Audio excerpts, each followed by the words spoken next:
Thank you very much for your wonderful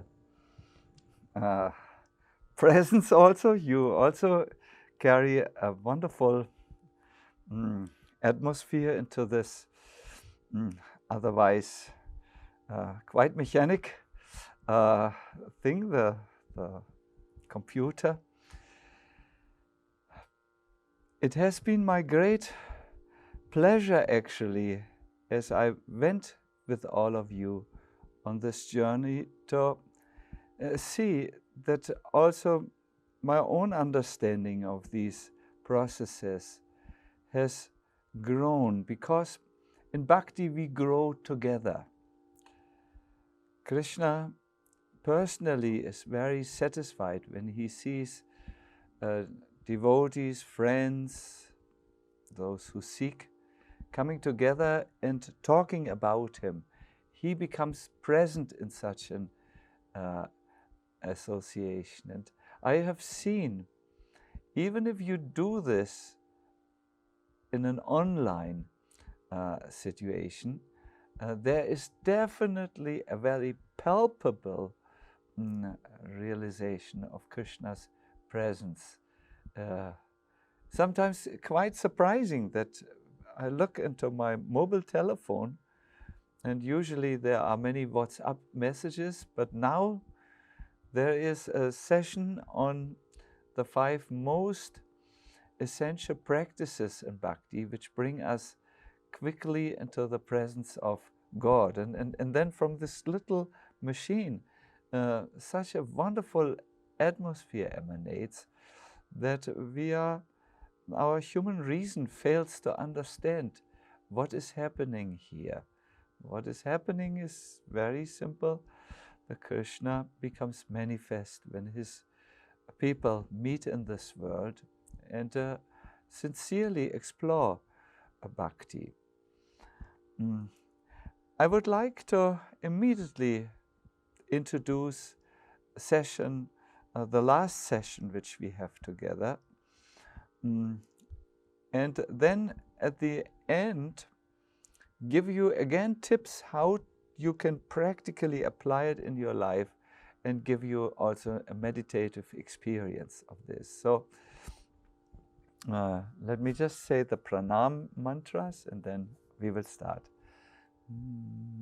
Namo Vishnu Padaya Krishna Prishtaya Bhutale Srimate Bhakti Vedanta Swami Niti Namine Namaste Saraswati Deve Gauravani Pracharine Nirvishesha Shunyavadi Paskatyari Shatarine Jayatam Surato Pangor Mama Mande Matirgati Matsarvasva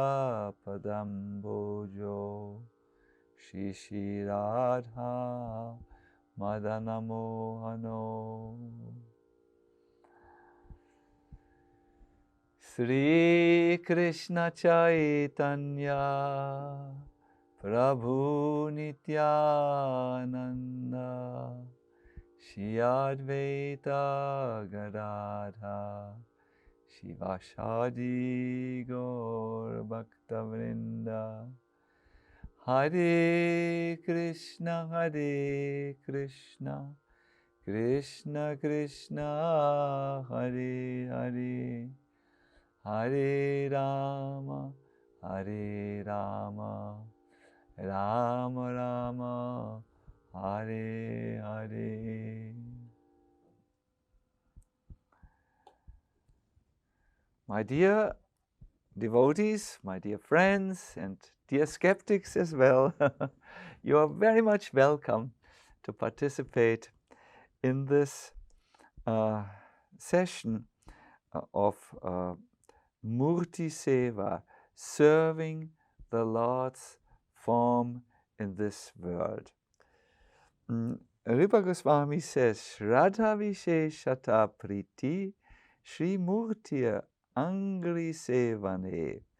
With faith and full of love, one should worship the lotus feet of the Deity.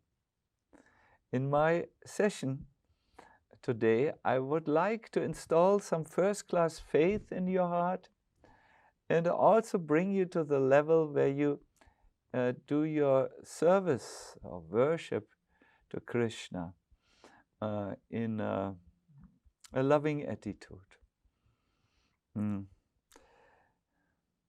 Krishna cannot be seen with these eyes. He is of a spiritual category. Ata Shri Krishna Namadi, says Rupa Goswami. Na bhavet grayam indriyaye. These senses cannot grasp Krishna.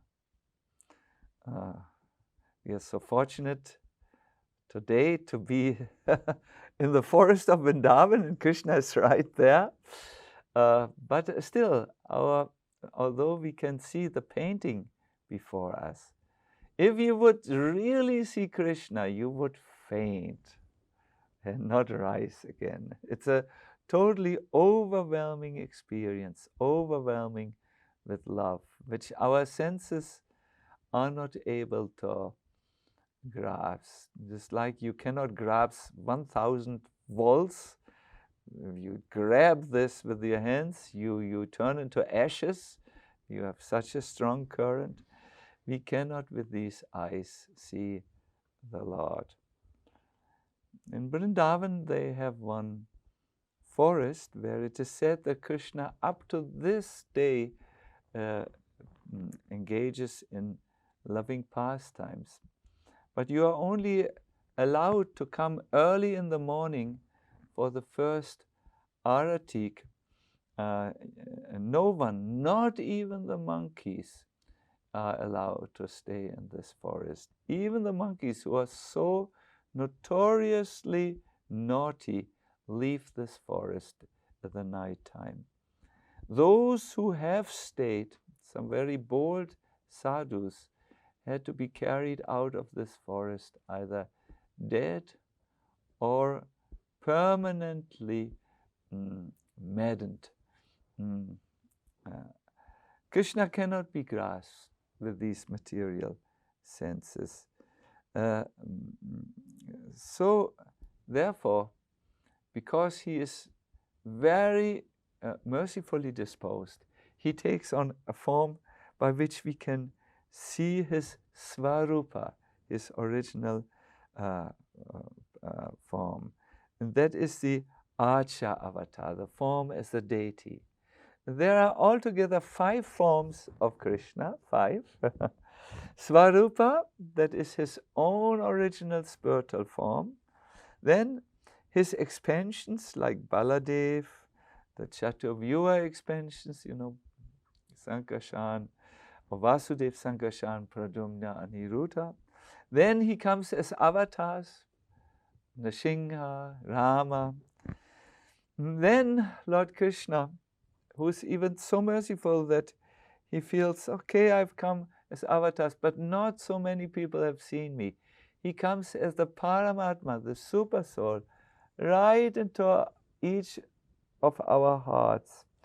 And the 5th form which the Lord, in his mercy to be present with us, takes is the Archa avatar. Prabhupada in the 3rd canto says that Archa, the Archa, not Archa, Archa, refers to the form which we can worship in our present condition. That is, with the material body, material senses, material mind, we can come close to this Archa Vigraha and look at him. However, my dear devotees, when you approach the deity on the altar, there is a principle which is quite surprising. it's not so important that you see with the eyes. In Acha, in approaching the deity form on the altar, it's much more important that the Lord sees you.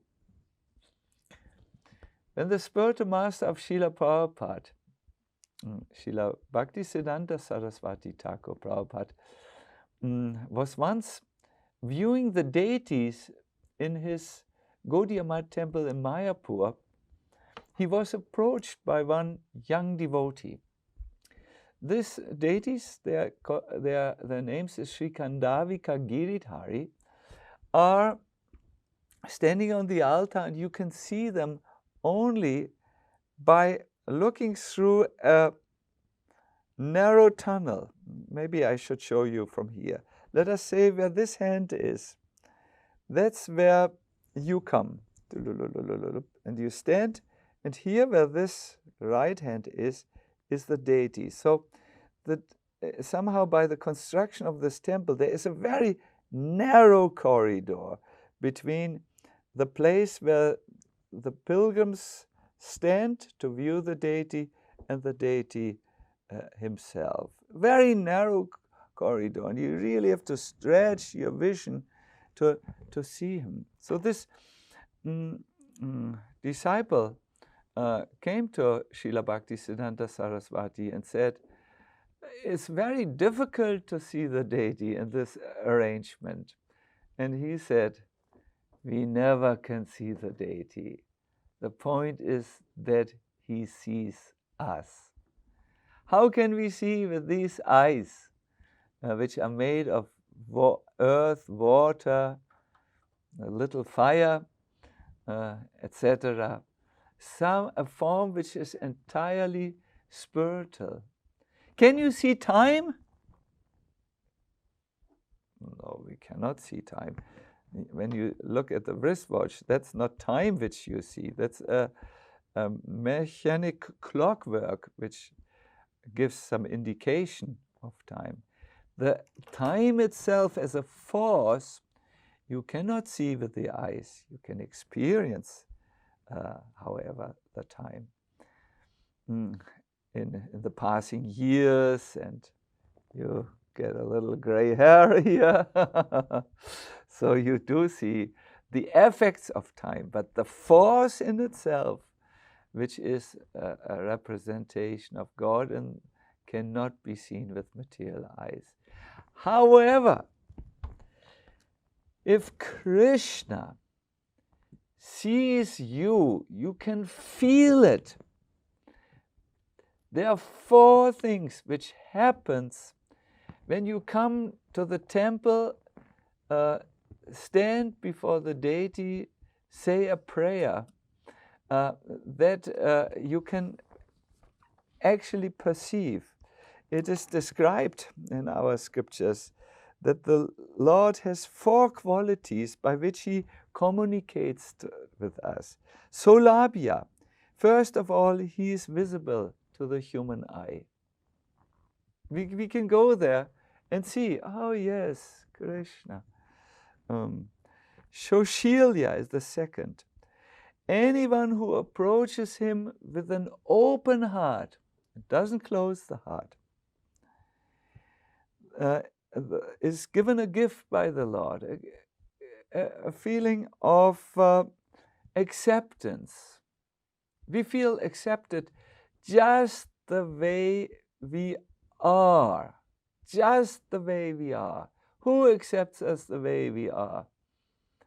Oh, well, if we hide and put on a gentleman farce, the world will accept us. But when we are, the moment they find out what specialities we have in our personalities, no, only very close people accept. So Krishna accepts us. This is called Shoshilya, and he gives us the feeling of confidence.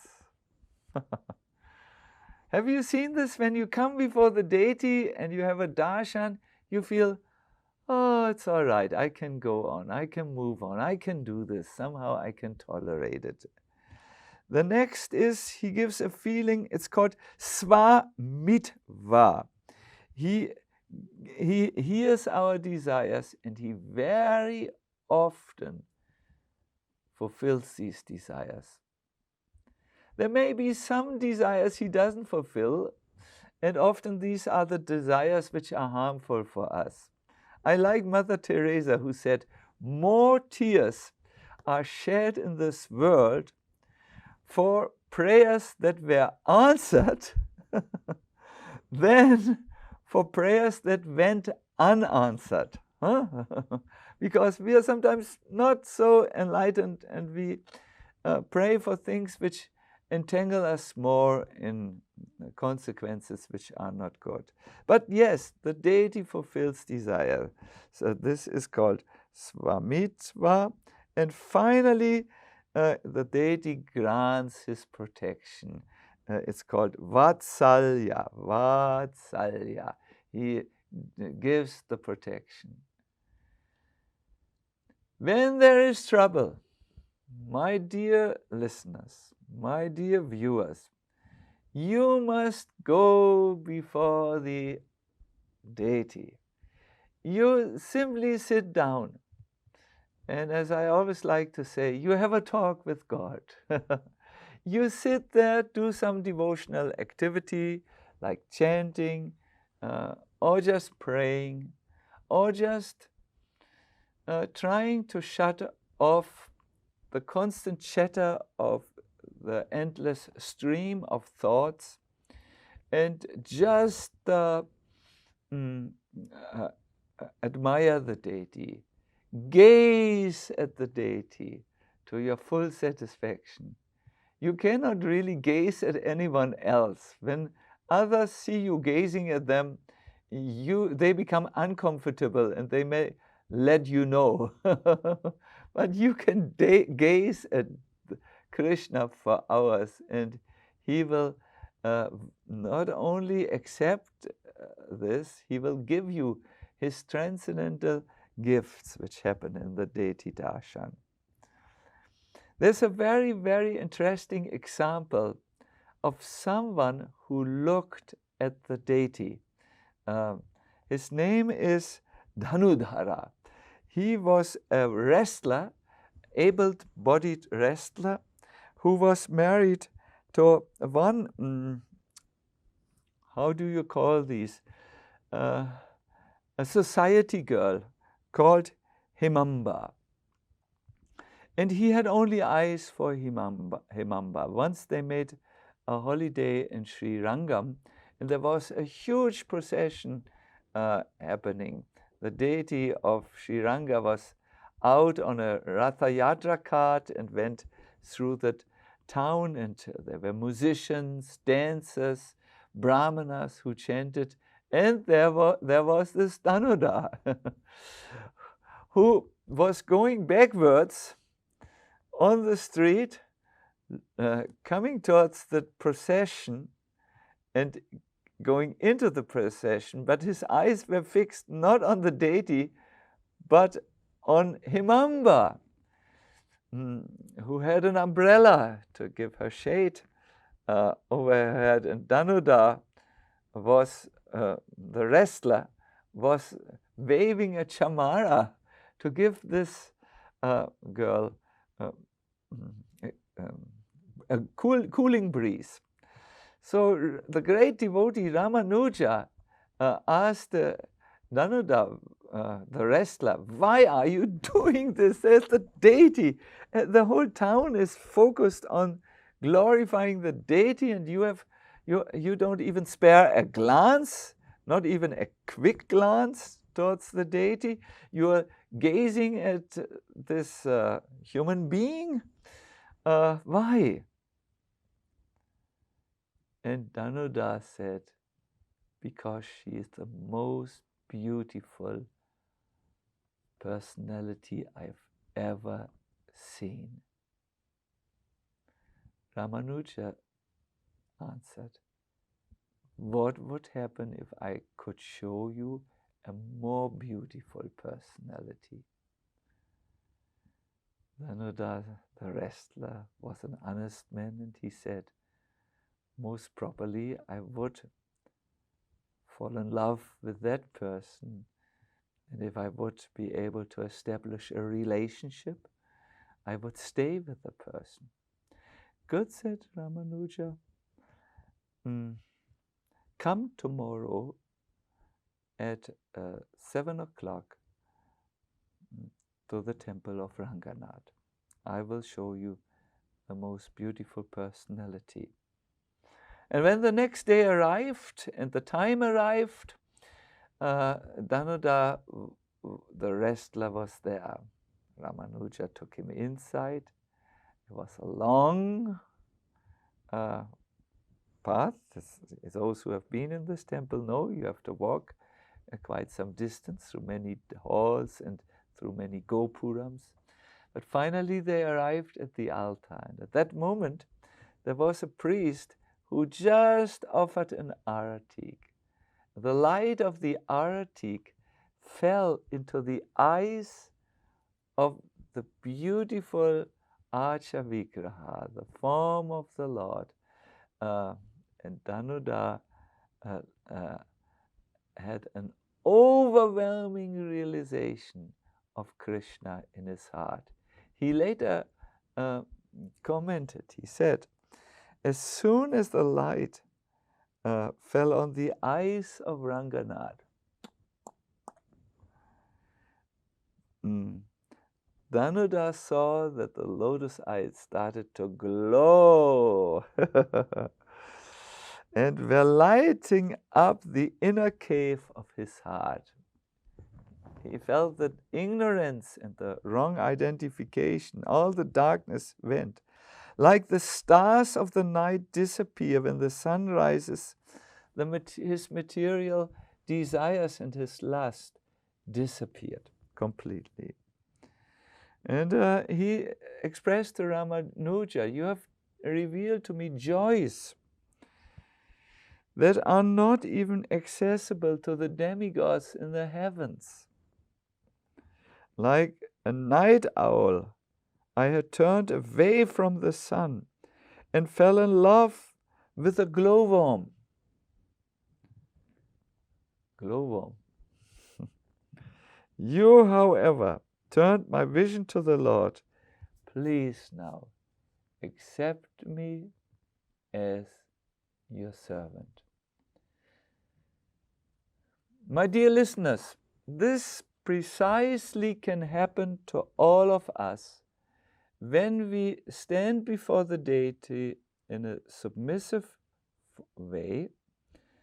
The form of the Lord, which is worshipped of the altar, will look at us and shower these four qualities over us. He will accept us as we are. He will instill confidence into us and a conviction, a deep conviction and inner strength. And He will grant us also His merciful protection. Those of us who have worshipped deities, who have grown up with these Archa Vigraha, these forms of the Lord, where He appears in materials like marble or iron or wood, or even a painting like this, or as we will very soon practice, where He appears in our mind as a mentally conceived image. These forms are very powerful. They are imbued with Krishna Shakti, so that Krishna can become visible. He understands. We cannot see the spirit yet. We cannot see even our soul, our own personality. So He appears in a visible form out of His mercy. But you must understand that He is never, ever confined to the form of the Deity. Never. Srila Prabhupada has given various analogies of the deity. He has said, given for instance a functional comparison, he said, when we approach a bona fide mailbox, we can place our letter inside and know it will reach the person who is there on the envelope, their right address. You can't do this with any box which you see on the street. You have to go to the authorized mailbox. In the same way, anything which is done to the deity, any service which is done to the deity, will reach Krishna. But just like the postal office cannot be limited to the box, the postal box, in the same way, Krishna can never be limited to only one, to the deity. I was saying that when you approach the deity, you should render service. I would like to introduce to you, before I tell you what you can do, 3 visions which you can do to see the deities. It's just like, I have 2 glasses. This is for clothes, things like text. I can see without glasses things, but this is for clothes. And then I have a special darshan glass. I only use it for darshan because that's a long distance glass, spectacles, and I can see with the long distance spectacles. I'm just looking if I have. I don't have it here. I can see the deities very, very clearly. I don't use these spectacles for other things because I'm now elderly. I'm interested in Krishna. I'm not so interested in the world and what is in the distance. If there's need, the world will tell me we are here. But these are just my darshan glasses for Krishna. These are reading glasses. So you can have 3 types of glasses to see the deities. One is not working. That is or 2 are not working. One is when you see the deity is made of metta. Sometimes people ask us, what is the deity made of? And my answer is always, he has a body full of bliss, knowledge, and eternity. He's never metta. The postal office is never the postal box, but it is also the postal box. So if you see the Lord as a material form, you will not see the Lord. You will just see an object of the eyes. The second is how the intellectuals look at the deities. They think it is a symbolic representation of Krishna, but it is not Krishna.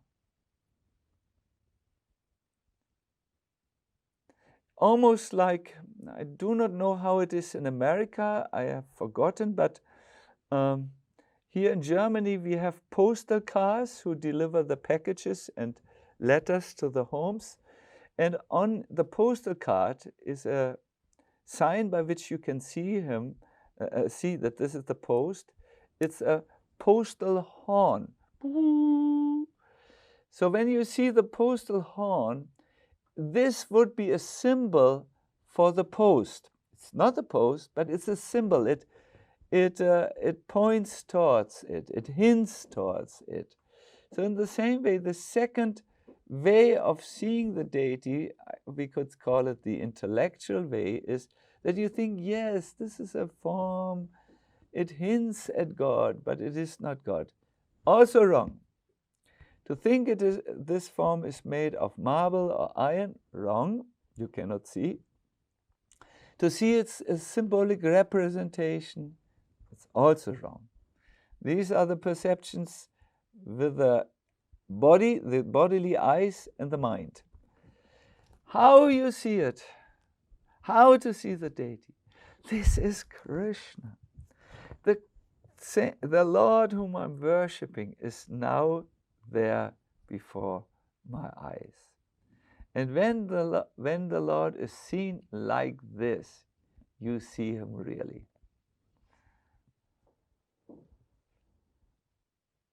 We just celebrated a very limited Jamashtami because we have, like all over the world, restrictions due to the COVID-19 situation.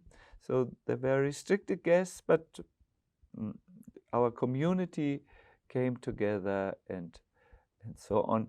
And I was also celebrating Krishna's appearance day with the community in Golokadam and was invited to do the midnight arti. Krishna appears at 12 o'clock in Mad. And I was allowed to do this. But I must say I was exhausted. I had talked the whole day, given many presentations here and there. There was something which had unsettled me a little bit.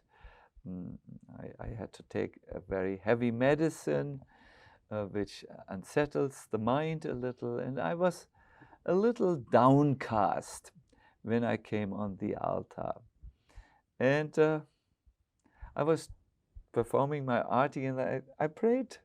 I said, this is the night of your appearance. I don't want to be in a downcast mentality. Can you please communicate with me? Can you please show that you are there? Can you please be kind to me? So after having said this prayer, I continued in my downcast way. Then I took the lamp, took it out of the altar to the congregation who was worshipping from outside so that they could touch the light of the sacred lamp, and went back to, after I had turned around, to the altar and all, and did the, picked up the other, I think it was the water in the conch shell. And I turned to Madan Mohan, Krishna. All of a sudden, I see he doesn't look the same way. He's a total different person. I look away, maybe I'm wishful thinking. I look again.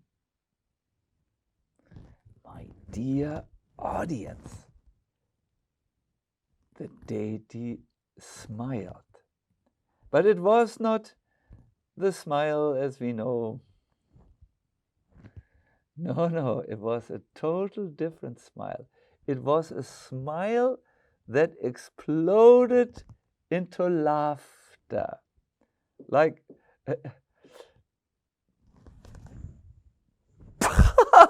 like this. I can't do it naturally because it's a forced thing to do, but it was something like this. And it was a powerful statement. Why are you in your mental world and suffering? Get out of there. And this is the wrong program. So I switched the program around immediately and went into a prayerful mood, and the deity had spoken to me, given me a sign, and I felt very energized, really, and could do my services very, very, very energized. I didn't even want to go to bed afterwards because I was just so electrified with the Lord's presence. So, yes, he is Krishna. Krishna is real, more real than you. And he can communicate through the deity in whatever way.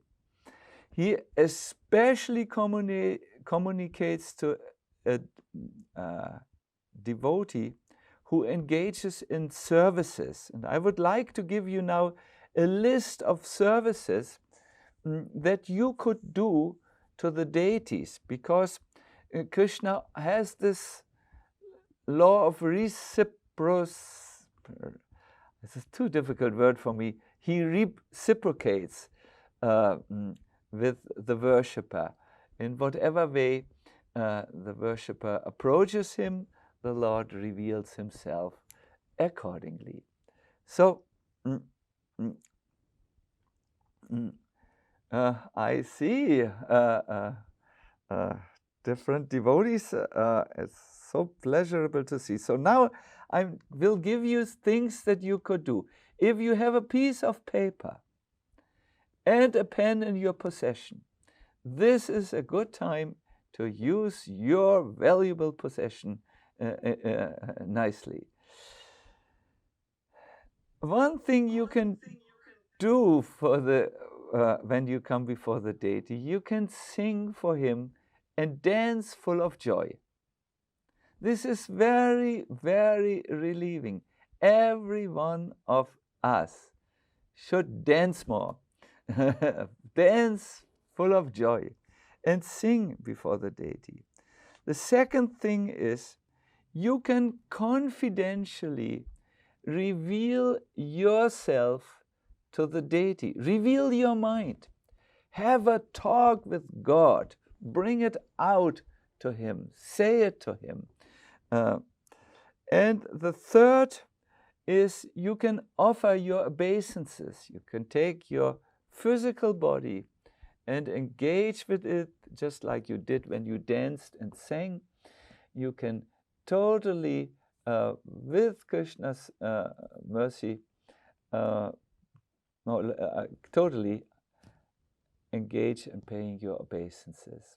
And in the little meditation, which we will do in a short while, I will do this with you. Prayer and obeisances, these two things go together very, very well. Very, very well combination. You physically bow down, and as you bow down, your heart raises over your head. You touch with your head the ground, and in this position, in the kneeling down position, your heart very nicely, as if it enters the lift of the Empire State Building, is elevated and moves up. Obeisances are wonderful. And you can pray a wonderful prayer, which is my personal favorite. We will put it in the chat box. I have written it down in my notes. I should tell it to you. This prayer. Yes. Krishna Tomahana Jadi Bale Ekaba Ma. Now I will sing it. Let's sing it. Krishna Tomahana Yadi Bale Ekabara Maya Banda Hoite Krishna Tare Kare Para. One is immediately free from the clutches of Maya if he sincerely and seriously says, now comes the prayer, my dear Lord Krishna, although I have forgotten you for so many long years in the material world, today I am surrendering unto you. I am your sincere and serious servant. Please accept me. Please accept me. It's such a powerful turnaround, spinning wheel. Just this prayer takes you from the entanglement of the material world and turns you around to Krishna. I think our Yashoda Dulal will inform you. It is in the Sacinandana Charitamrita, Madhya Lila 22, text 33. So Chaitanya Charitamrita, Madhya Lila, chapter 22, text 33. No? You will soon see it coming up in the chat box. So this can be done when you pay your obeisances. There are many other things I could now list that you could do. If you want to find out more what you can do, read please in the ancient work Chaitanya Charitamrita, Madhya Lila, chapter 22. There's a long, long list of things you can do. But if I say this all now, you will suffer from an information overload, and that's not my purpose here. I want to just bring you to only one thing, that is the value of obeisances. First of all, the Padma Purana tells us what happens if we just bow down to the Lord and say a prayer. It says, the false ego is negated, it's eliminated by this process of bowing down. He says, Padma Purana says, when you bow down, you say, Na Maha.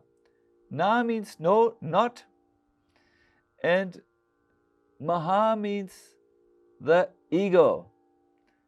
Not my will happen, your will should happen. Namaha, Namaha, Namaha, Namaha.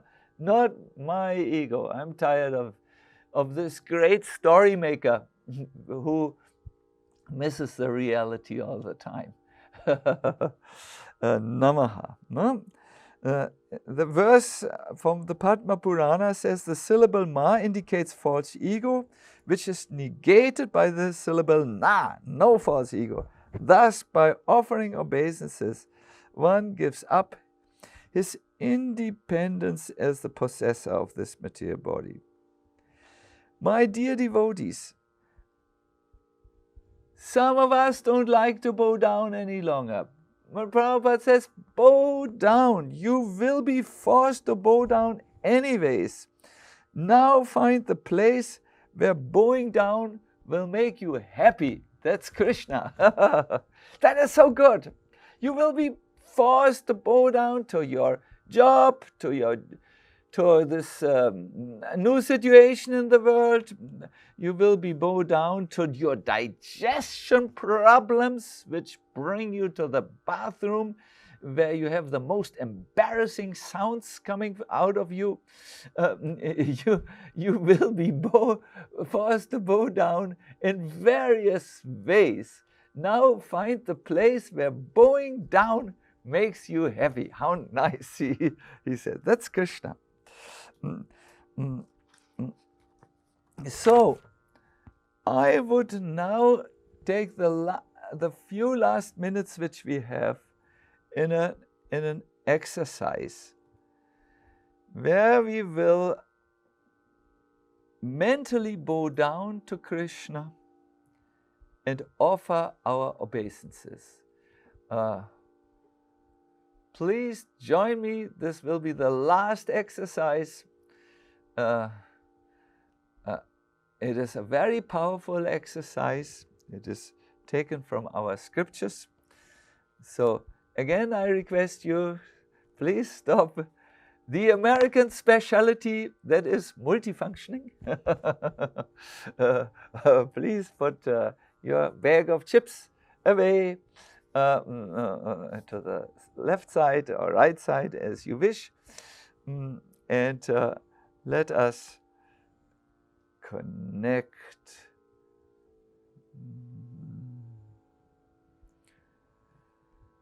I assume that you have a comfortable sitting place. If not, please find now. Sit, spine upright, tall. Look around in the room, because soon I will request you to close the eyes. Don't become disturbed by the eventual mess in your room. No, you don't judge. You just perceive and slowly withdraw from perceiving, from seeing. When you're ready, close your eyes.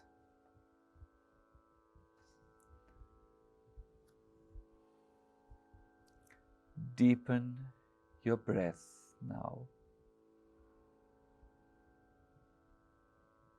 Long conscious inhales and long conscious exhales.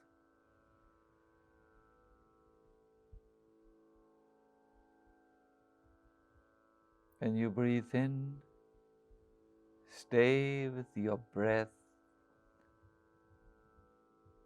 meaning remain conscious or aware of the ingoing air.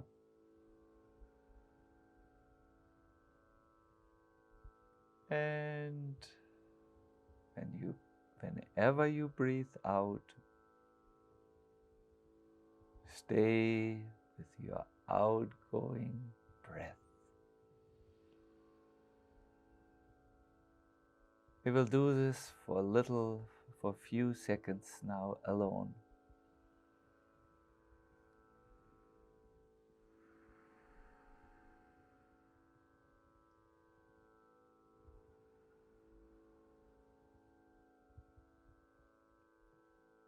When you exhale, relax even more.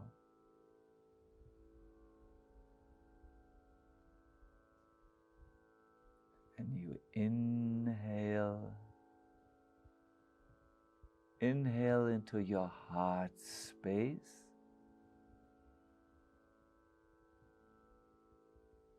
Inhale joy.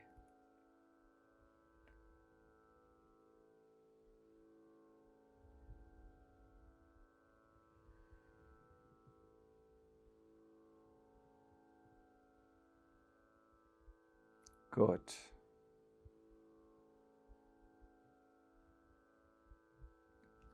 Now go into the heart space and become aware of your true self.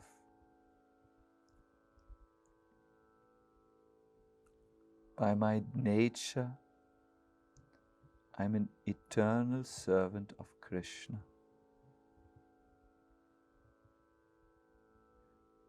But I've learned to identify myself with my body, and as a result, I roam through this world, accepting one birth and one death, and one birth and one death in an endless cycle.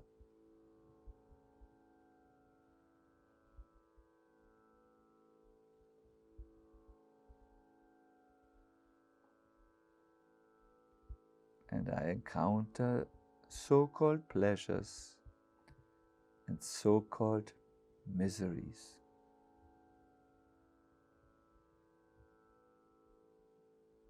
However, by some inconceivable mercy, I have learned that I'm an eternal servant of Krishna, different from my gross and subtle body. I'm so fortunate to be able to serve and follow the footsteps of Sri Chaitanya Mahaprabhu and Radha and Krishna.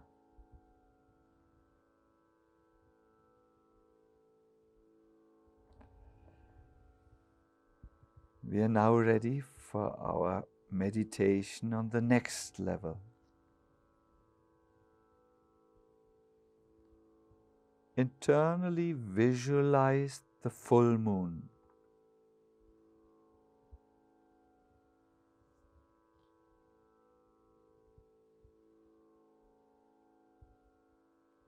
Go on the moon rays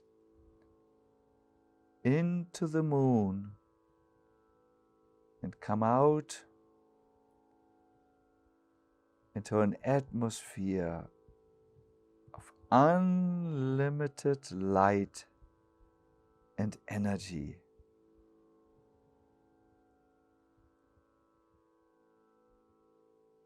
Move even through this atmosphere until you are able to see Vrindavan, the place of Krishna's appearance, coming out of the light, like you would see a city arising out of the fog.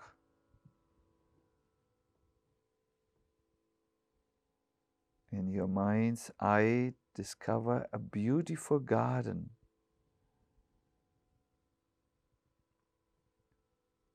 In the garden, you see a temple.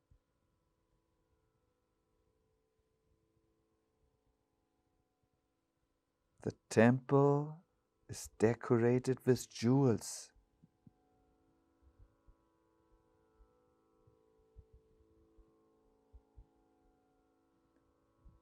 Move through the temple portal. Move towards the altar, the sacred center.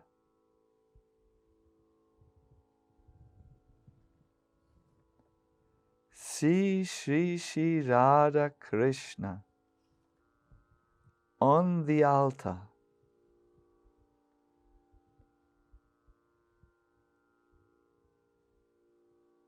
Take fragrant petals of roses and offer them before the divine couple.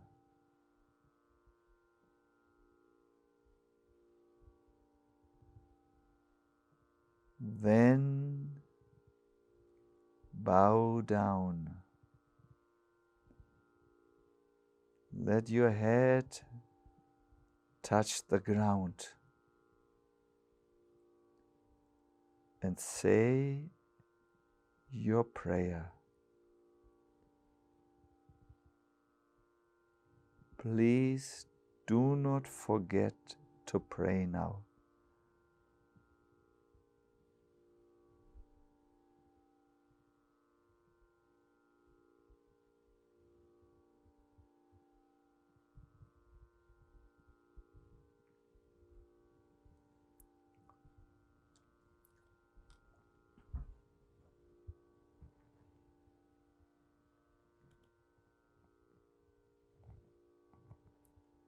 Good.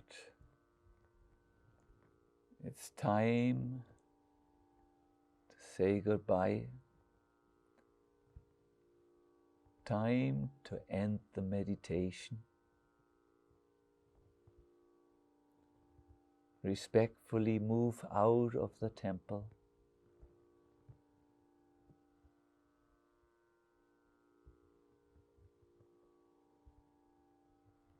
The doors of the temple close. Turn around.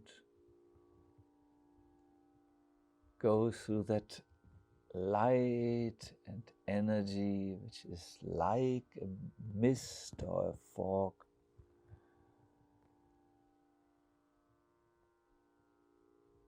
Return to the moon.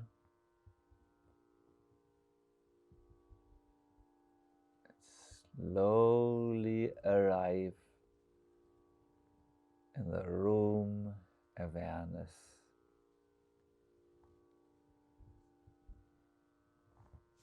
You can rub your hands a little. Place them on your eyes as if palming them.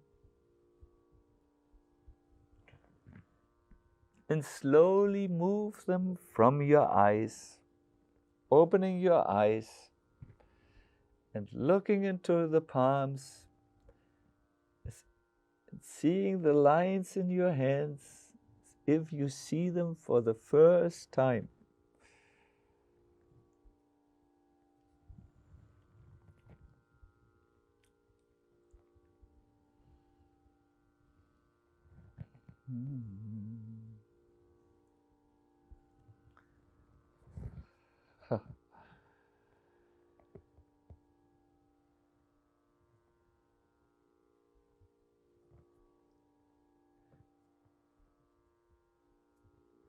Good. You can approach the deity in the temple by going and doing the many things which we will also post for you in that we have this deepening bhakti on my Facebook, and you can find some hints what else you can do. My dear listeners, this is a very, very powerful way. When you come to the deities, best is to not come empty-handed. Bring at least some fruits. I've seen in India the simple farmers, they bring their produce from the field, cabbage, cauliflower, tomatoes I saw, guavas, mangoes. You're in New York, you can bring a good banana from Ecuador. There is, I think, good trade between the countries, and in this way, don't come empty-handed. Or put even a little something into the hundi box, the donation box, something. Not empty-handed, full-handed and full-hearted. Good, good. I will end whatever I had to say. We are on time. I can't believe it. This is not normal for us. We sometimes went over time and didn't even care. Today I request you to see if you have any final questions which you can send to Yashoda Dulal via your chat box, and Yashoda Dulal will then tell them to me, and I will try to answer as concise as I possibly can.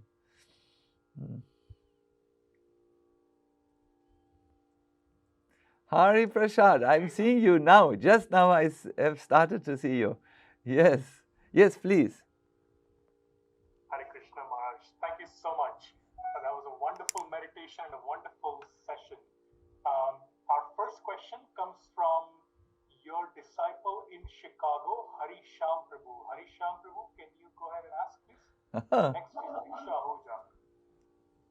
Thank you, Krishna Maharaj. Wow, Harisham, I feel most happy to see your smiling face. I was thinking so much about you, and we will have to chat on the telephone afterwards. But now tell your question, please. Maharaj, how do we understand the experience of finding a special connection through particular deities? Because we know that all the deities of Krishna are Sacinandana, yet we find sometimes a special reciprocation from some deities. Why does this happen? What does it mean? And is this a product of my mind? And is this a product of my own mind? Yes.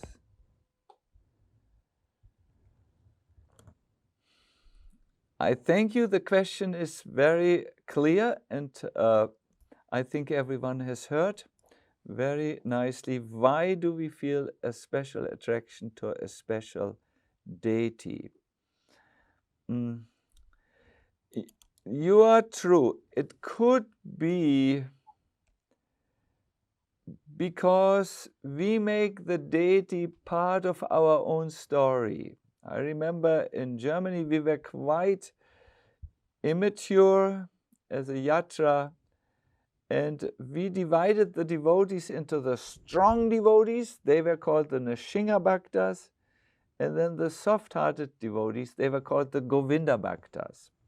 So the strong men with strong masculine hormones and strong masculine expression, they were Nishinga Bhakta because Nishinga is very ferocious. And the soft-spoken ones were Govinda Bhaktas. I was divided in the Govinda Bhakta category. Then we find out, this is not right. We make the deity into almost like a figurehead of a motorrad club, motorcycle club. We make him part of our story. This is our, egos. This is not the way to go about. And there's a material perception of the deity. So yes, certain attractions to certain deities can be tinged with the material misunderstanding. It's called Pretak Bhava. You are still separated from Krishna because you make him part of your story. You try to import him into your mindset. However, the second way is you try to surrender to him. You try to give up that separate mood from him and become a member of his family. You surrender, you pray to him. And if your attraction is based in that mindset, your particular attraction to a deity can be taken as an indication of your slowly arising spiritual constitution. It can also change as you advance, but you relate according to your slowly rising spiritual constitution. And in this way, a devotee might feel himself, for instance, helplessly attracted to Krishna in Vrindavan, as you see in this most beautiful picture. Let me move a little bit to the side here. Best is I move entirely out of the picture here. And you feel this is, and you want to know more about Radha and Krishna and their very confidential, loving exchange. And Prabhupada writes about this particular attraction of a devotee to listening about Krishna or a particular form of Krishna indicates that devotee's eternal spiritual position. But this will only happen when you are willing to surrender and approach the deities in a mood of service, more like saying, your will should happen. Let my will not happen, or let me decrease, and let you and your will increase in my life. Then what happens in that bhakti space is often a revelation or a reciprocation, an answer of Krishna. That happens. Thank you for this wonderful question. Yes, next question, please, Yashoda Dulal. Thank you, Maharaj. So the next question comes from Diksha Ahuja. Diksha, please go ahead. Hi Krishna Maharaj, thank you so much for the beautiful meditation, taking us to Radha Shama Sundar. Very helpful. Maharaj, I have a question that sometimes we prioritize our japa more than deity worship. So, because Archana consumes a lot of time. So in this practice of our mental working so much, we often think that we do not bring deities to our place. Rather, we worship the laminations because otherwise this will offend the deities. And the other mindset is that I want to serve them. I want to make a relationship, and I want to be very very personal. I want to render some personal service to the deities. So how to manage these three mindset of prioritizing japa, doing archana, consuming time, and bringing the deities at home? Yeah. Thank you. Your question is very clear. I will try to answer it briefly. There are Vaishnava lines which prioritize the deity worship at home by everyone.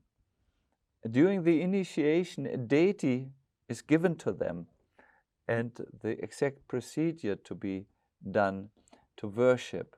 There are such lines. Chaitanya Mahaprabhu, however, he placed more emphasis on Shravanam and Kirtanam, hearing and doing kirtan.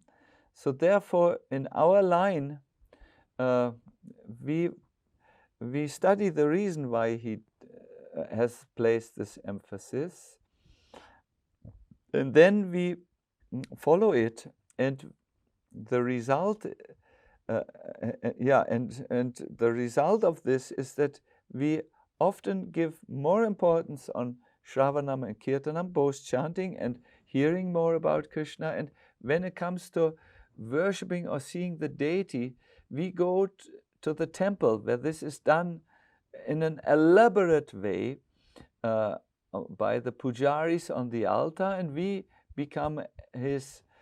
We bow down. That's a very important seva we do. We take part in the temple services. Like I see you're a young girl, you will string flowers most properly, and in this way we do everything. Now, if something changes and you feel a very, very strong attraction to worship Krishna, then by all ways follow that inner calling and try to see how you can accommodate it. I want to make the point, as we go on in our bhakti, we will feel strong callings, and if they repeatedly come over an extended period of time, then we should see how can I follow this calling. I do remember just today I talked to someone who was not properly following the calling, and he looked very sad, and he lived on this most beautiful project. And I said, so why are you still looking sad? There must be a calling which you are not yet following. And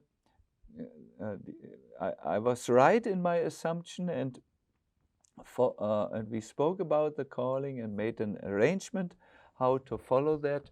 And he immediately looked happy and energized in his or her spiritual, it was a man, in his spiritual life. So following calling is important in bhakti. When there are passing thoughts, these are not callings. These are like little clouds in the sky of your mind which come and go. But if there's something repeatedly knocking at the door of your perception, then follow your calling. It's always good. You can speak with devotees about it. But generally, I must tell here something personal, because we have been now together for so long, so we want to hear something personal. See, I personally developed a type of crisis in my spiritual life after 20 years or so, because I could see that I had not yet realized the deep insights which the tradition gives. And I felt I've started to become a monk, but my consciousness has not significantly changed, and I must do something. So I did a long research, and I discovered the reason why, and developed a greater attraction to Shravanam and Kirtanam, and hearing about Krishna and chanting his holy name, and reserve time in my busy schedule for this. And it was not immediately easy, or there was not an immediate, let us say, ecstatic result, if you so wish. I needed to first push a little bit through the clouds or through the fog, but then I felt all of a sudden, great attraction, a calling, and I have followed this calling as good as I can, and I can really say this process absolutely works. That is my answer to your question, but follow your calling.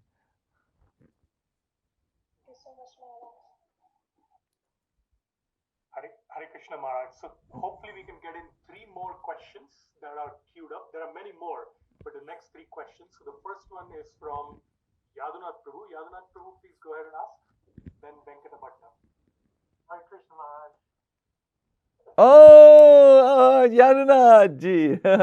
Missing you, Yadunath. Missing you. You have become older. No, I don't think so. Yes, indeed. Please speak. Thank you very much for such a wonderful series. These sessions have been great, and you have been such a joy. So my wife and I both thank you very much for that.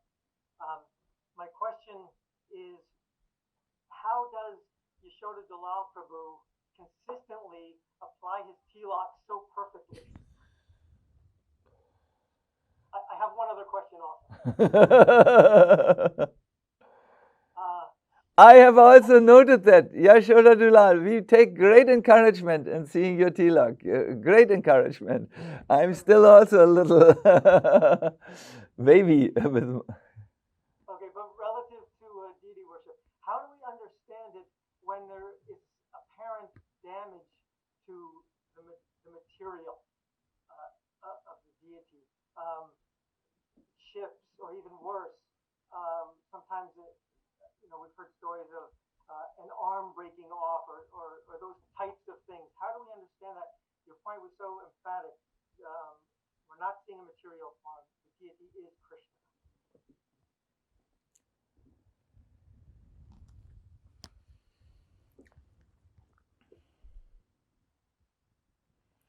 This is a deep question.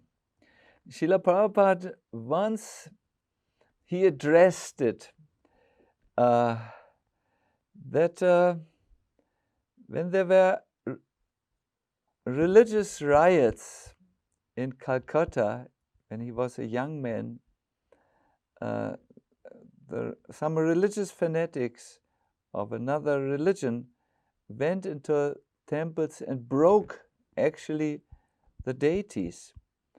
And he said they were now thinking they had broken God, the Hindu God. That's what they thought. But no, they can never touch the eternal body of bliss and knowledge of Krishna. See, here you need to apply an understanding which you always have to understand to enter into the Bhakti. The deity is one with Krishna and different from Krishna. You have heard this many times. You, Yadunath, are one with Krishna. Yes, you are also Krishna. You are his energy. It's called the Tatashta energy, and the Lord is there in the energy, but at the same time, you are also different. spiritual subjects are often expressed in such paradoxical statement.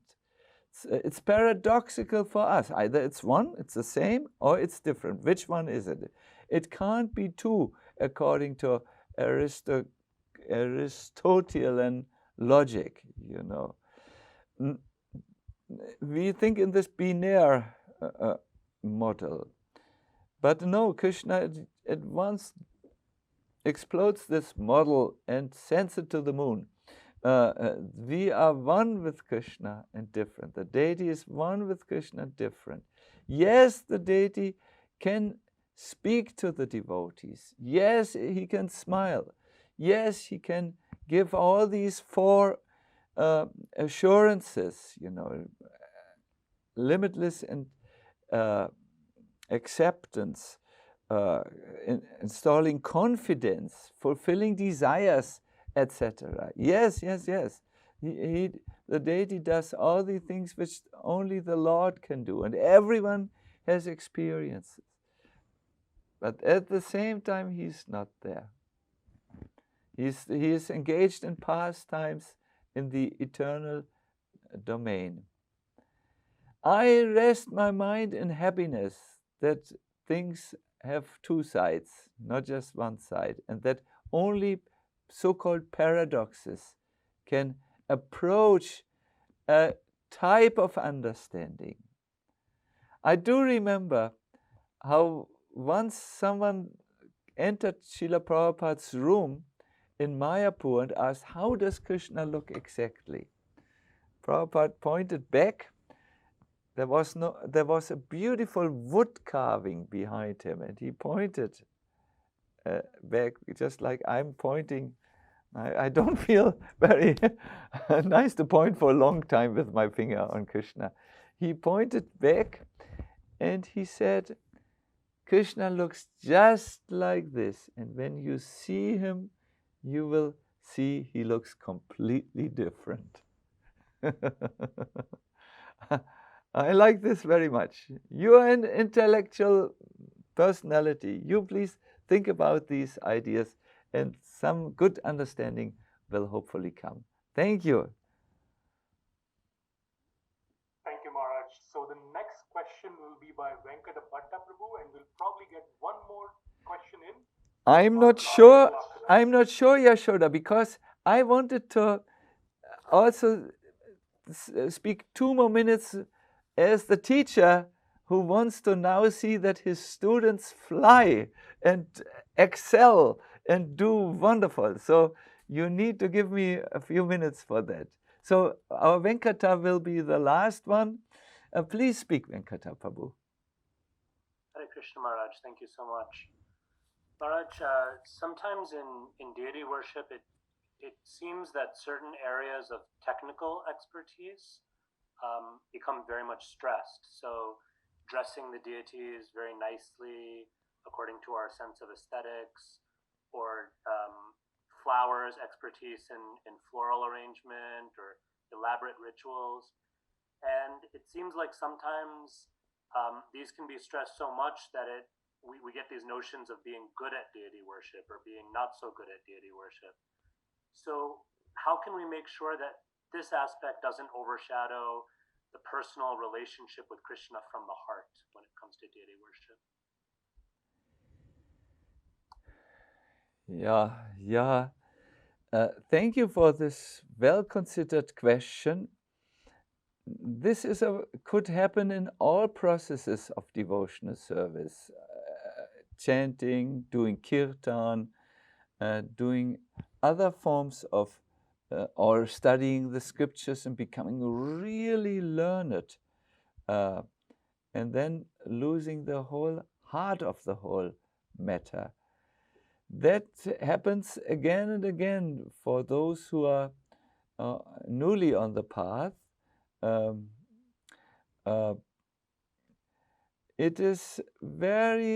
It comes out of this paradigm that what I see with my eyes, that is the ultimate reality.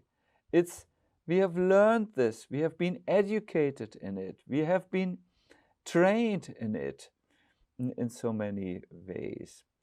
So therefore, in this seminar, I try to say, you have to come from that sacred space in the heart. That's why we did all the meditations which brought us to that space where we could touch the life wire of bhakti, our devotional relationship, without this entering the sacred space in the heart, or let us just say the heart of bhakti, which is turning in love to Krishna, trying to please him. Without that, we might miss the whole point. Srila Prabhupada has once said, Krishna consciousness is so simple that you might miss it. And there are ample illustrations in the scriptures where priests have done this and where the deity has communicated to them, I'm not satisfied with your mechanic and ritualistic service. So this whole 6 lessons were meant to show you how to revive the sleeping or dying heart in bhakti and to arise it again so that it functions, because only then your process is alive. Otherwise it is dead and it cannot nourish you over a long period of time. I thank you very much, Venkata Bhatta Prabhu, for asking this question, because it gives me an opportunity to conclude this sessions with the passing remarks of the teacher who has already the door handle in one hand as he exits the classroom, but who turns one more time around to his students and says his final message, which brings everything together. See, what we were discussing was answering a question. How can limited human beings who are in every way conditioned approach the absolute transcendent Lord, encounter him, engage with him, and experience an heightened state of bhakti? How can this be possible to make your bhakti alive? This was my question before I put down the notes and entered this these calls.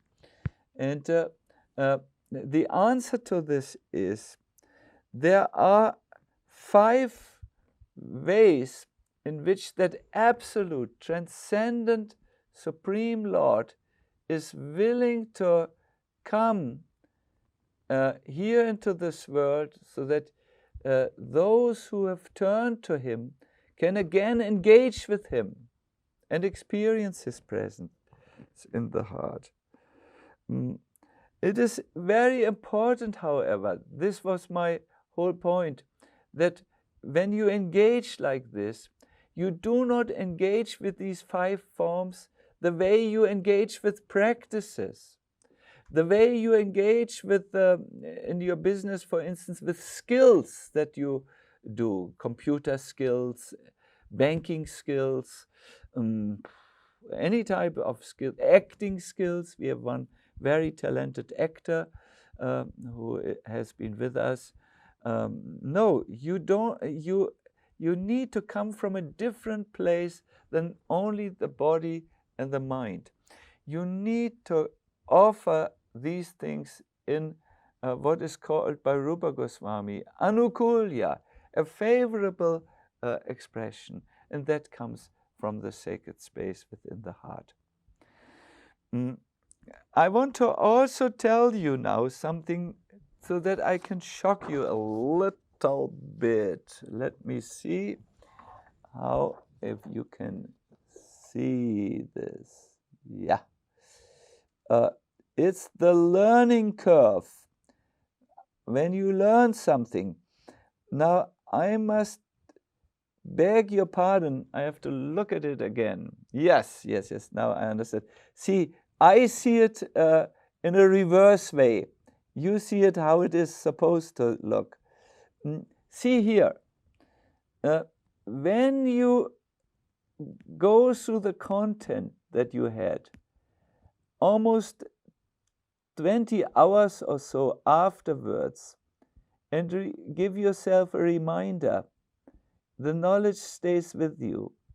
But it needs a second reminder after some time and a third reminder. If you do not have reminders, what will happen is that your learning will go down and you forget it. If you allow me one time to not control my German nature, I will say something pointedly now. I will push a needle in your sacred behind to activate you. I have very much looked at your questions. I very much considered your questions.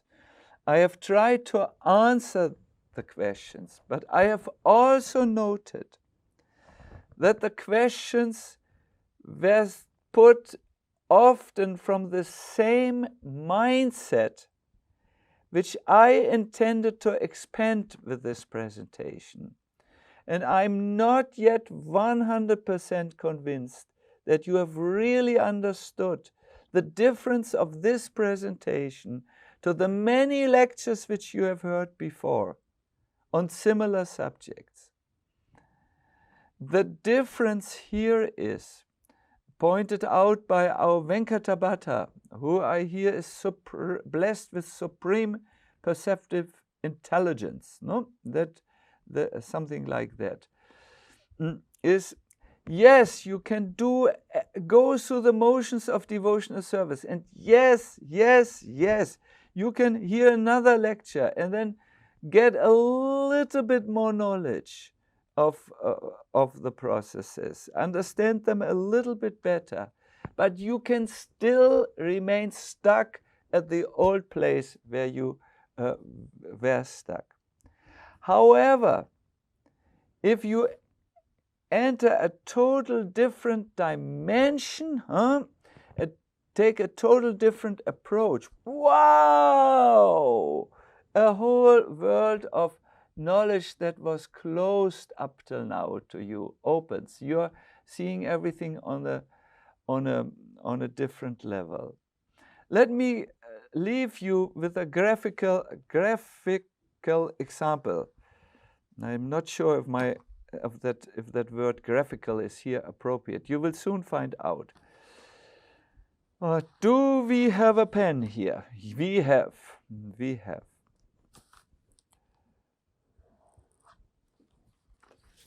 Most of us, can you see the line here? Is it visible? It is visible. Thank you.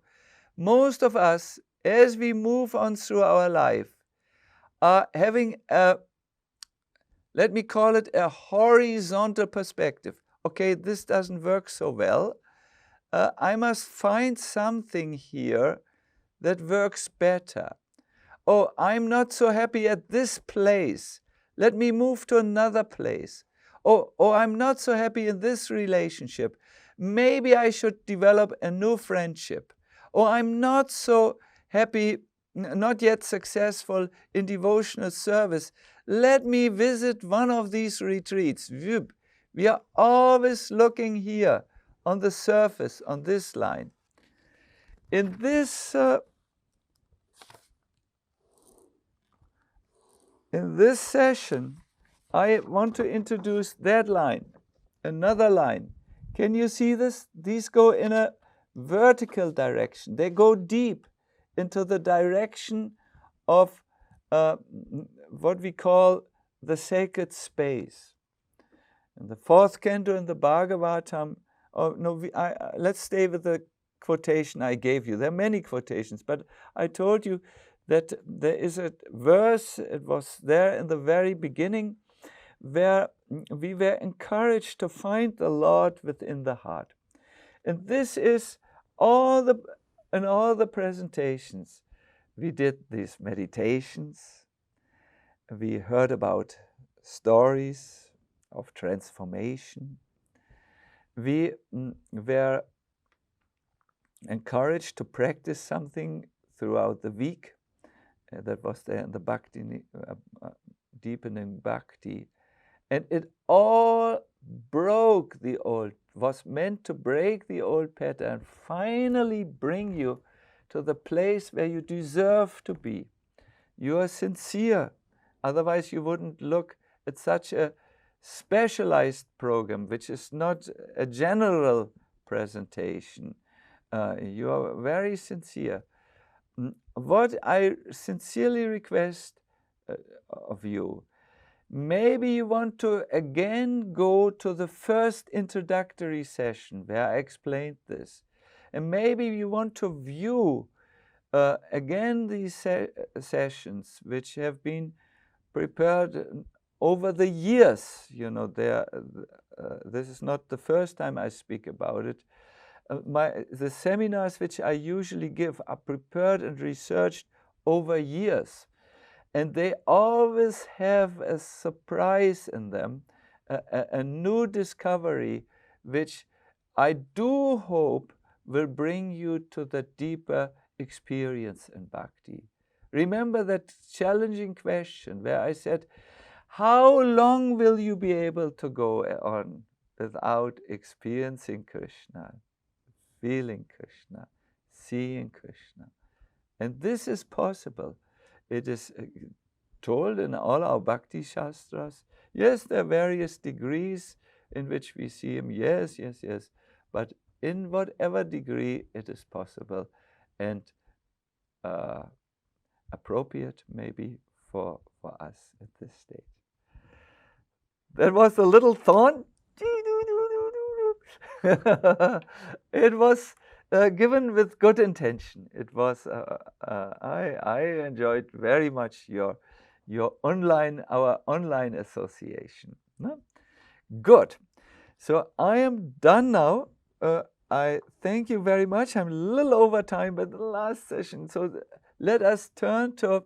Let me say thank you to two personalities in the beginning, our Dayal Gauranga and Yashoda Dulal, who conceived this, who catched me all the way from Germany, who brought me every, what was it, Saturday or Saturday, every Sunday, 3 o'clock, to sit down before a computer, which I usually don't do.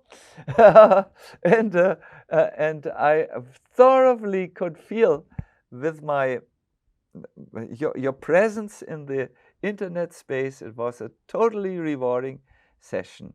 I thank these two who did it, to me and to all of us who arranged it. And I thank all of you for your kindness to give me a forum where I could share these very important and very enlivening subjects with all of you. I will now stop speaking and I wish you all the best. Kalyan ho, may only the best things happen. May the seeds which you hopefully have received be watered by you. This is now your responsibility. Become a gardener, pour water, nourish it by spiritual practice, and may you become very happy in your spiritual life due to Krishna's kind mercy on you. Hari Bol.